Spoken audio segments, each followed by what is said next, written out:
If you just got a PlayStation 5, then congratulations. I hope you really enjoy it. I think you're in for a treat, but more so you've come to the right place, because this is going to be a proper PS5 starter guide, everything a new owner should know, be aware of in setting up your PS5, the stand, storage options, transferring content, tips and tricks for the UI, some really important stuff to set up. So without further ado, let's get started. Let's begin with explaining the PS5 stand situation. I know some are getting a little confused by this thing, and there's a reason why your PS5 came with it and why it's one of the first things you take out of the box. You should really be using it.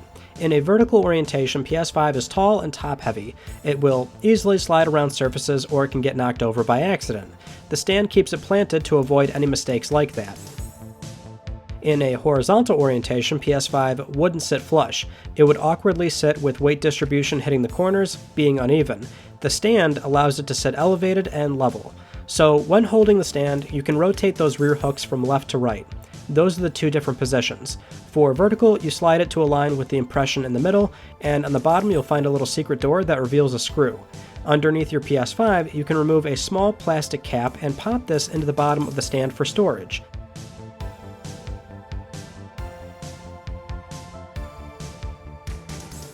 Then use the supplied screw to thread it into the stand and PS5, and after that you're all set. For horizontal, rotate the hooks into the other position, and look at the back of your PS5. On the bottom white panel, you'll see a collection of large PlayStation buttons. This indicates where you want to center those rear hooks. You attach it that way, and then you're done. Now, yes, PlayStation 5, for all intents and purposes, is thick. It's really big, so yes, be mindful of where you place it. If it's a tight squeeze in a TV stand or cabinet, try to find a different spot for it. You'll want, at a minimum, a space where there's room for heat to exhaust out of the rear. This console does have a great cooling solution this time around versus PS4, so it will be much quieter, but if it can be helped, give it room to breathe to avoid any excessive wear. When it comes to starting up your PS5, you can begin the process of transferring over your PS4 games and saves, and there's a few different ways to approach that. You could simply reinstall them separately and utilize PS Plus Cloud saves, or transfer them over Wi-Fi with both the PS4 and PS5 plugged in. Or you can transfer them over via an Ethernet cable connected between the two. The transfer speed will be a lot faster this way. Or if you've been using an external drive on PS4, that will pretty much be plug and play on PS5, and you can continue playing PS4 games right off of that. Speaking of which, here's a really good tip. Right now, your PS5 out of the box comes with roughly 667 gigabytes of SSD storage. PS5 games have to be saved and played from there. So if you've got a lot of PS4 games too, it's worth it to invest in an external drive if you don't have one already. Use that purely for PS4 games so you can save space on your SSD, especially because external HDDs or even external SSDs, the price per gigabyte is really affordable in that situation, so you can easily grab a 1 or a 2 terabyte drive without spending too much. And here's a few other things to note. If you care about hiding unsightly cords and drives, you can utilize one of the rear USBs to hide it. And also in the PS5's storage settings, you can set it so that anytime you install a PS4 game, it goes right to your external drive first. And finally, another benefit to the external drive is that if you do still say have too many PS5 games, you can transfer them to the external drive as cold storage, meaning that you can't play them, but it will be a lot faster to move them over there, keep them there for storage, and then move them back to the internal drive to play, than say deleting the game entirely and reinstalling it or downloading it all over again.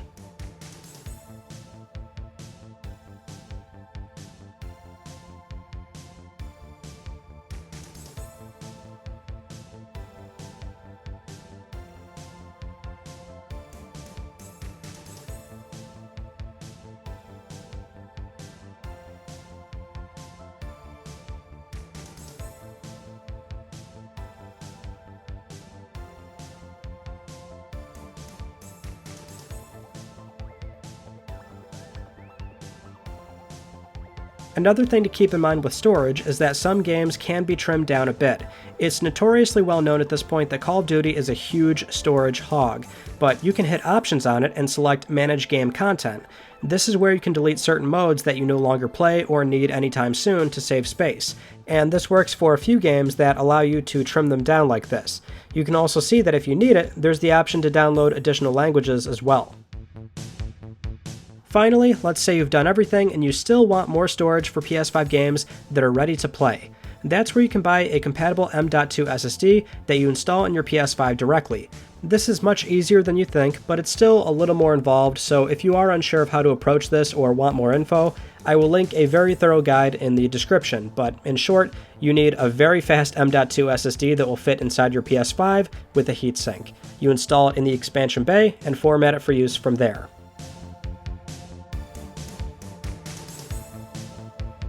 Next up, if you have a TV that can do 120Hz, then you need to make sure the HDMI cable you're using is HDMI 2.1 compliant, and thankfully your PS5 does come with one, so just as a precaution, don't use the existing cable that you have unless you know it's 2.1 compliant. Use the supplied cable and that way you'll be all set to play compatible games at 120 frames per second. Once you're set up and on the main menu, here's a few things that I would recommend. Head to settings and set your 3D audio profile. You can use any connected headphones and pick the sound profile that sounds the most real to you. You'll want to adjust this as needed for when you play any PS5 games that will utilize 3D audio. You'll also want to alter your sound settings so that by default, your microphone status is off when you log in. For some reason this setting is turned on by default, and even if you don't have a headset on, your DualSense controller has a microphone built in.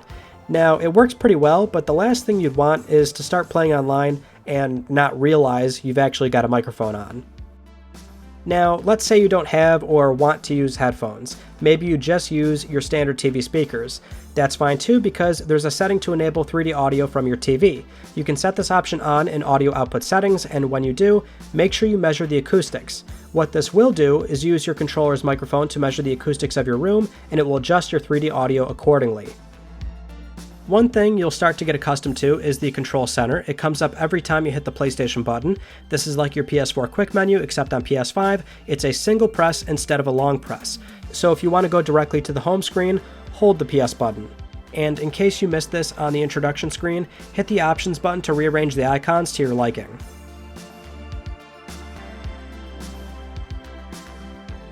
Okay, so one of the coolest things going into PlayStation 5 is that a lot of developers are offering free upgrades to your existing PS4 games, so you might already have enhanced PS5 games waiting for you.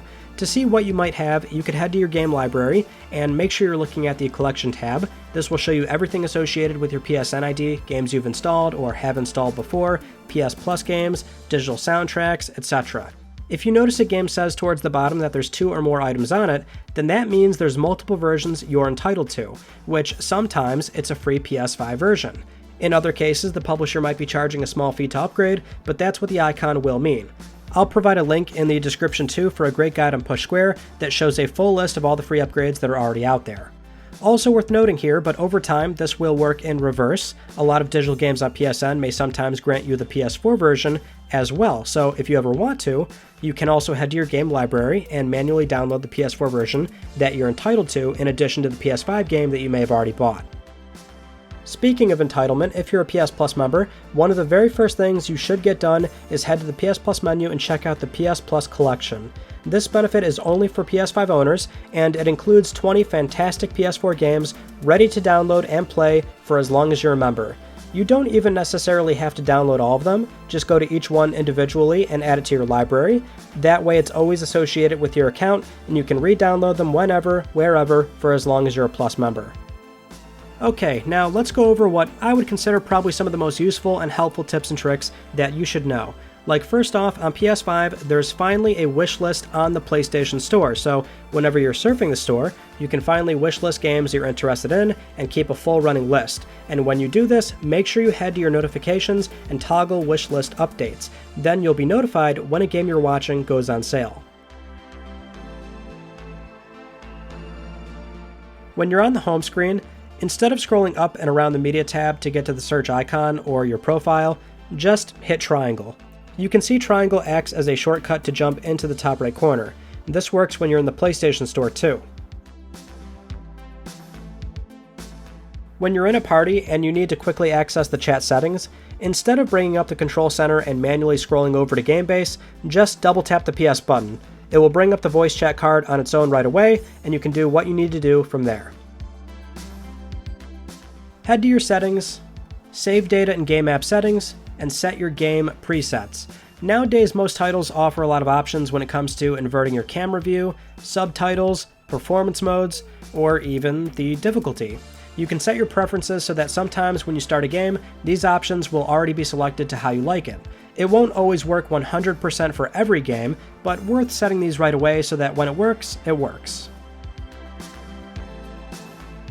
In the same menu, I also highly recommend you scroll down to spoiler warnings and adjust these if you play a lot of single-player, narrative-heavy stuff.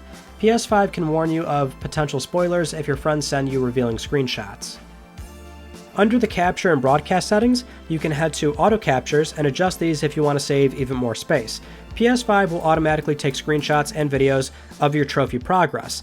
These don't take up a whole lot of space, but it's still slightly extra bloat and it will generate a lot of separate files, so if you leave it to capture videos of all your trophies, you can instead set it to just golds and platinums, just platinum, or nothing at all. If you have a PSVR headset, you can continue using that on your PS5, but there's a big caveat here. You need an adapter to use your PS4 camera, which it's completely free to get. You just have to head to Sony's website, I'll link this down below, and you have to submit the serial number of your headset. From there, you can request where you'd like your adapter sent, and Sony should get one sent out to you in 1 or 2 weeks. Kind of a pain, but at least you can continue using PSVR on PS5.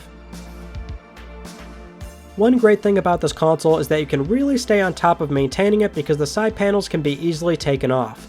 The first time you do this, it might take a little extra pressure, but have the console facing away from you upside down.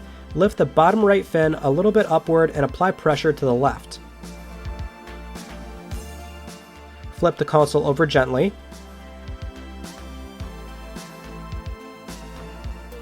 Same deal, lift from the corner, pressure, it comes off.